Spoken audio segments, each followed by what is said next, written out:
want to opt out from Amazon refurbishment, you can on Amazon. So in this video, I'm going to show you how to do that. Majority of the sellers, this is a good option to get some value recovered from the return goods.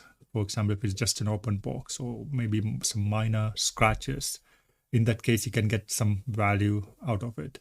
And for this program, there is no cost for you. Basically, Amazon will check the product and they will repackage it and they will sell it for you.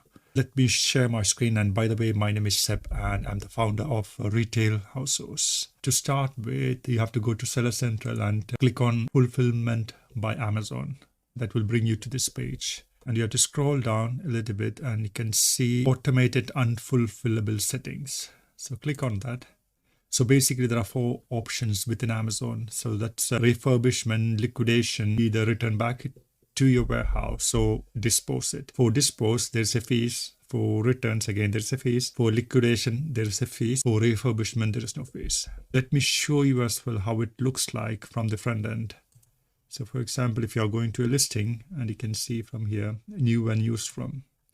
So this is how it looks like. Amazon will add, so there will be multiple listings, single listing with different conditions. Some might be scratched, some of the without box.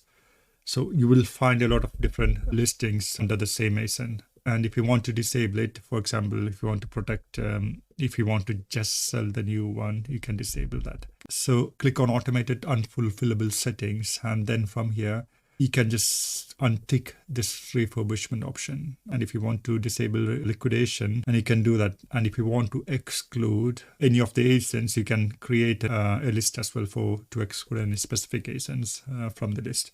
So you can have all those options from here. And then click on update. That's it. You are good to go. Let me know if you have any questions or comments. Thanks a lot for watching.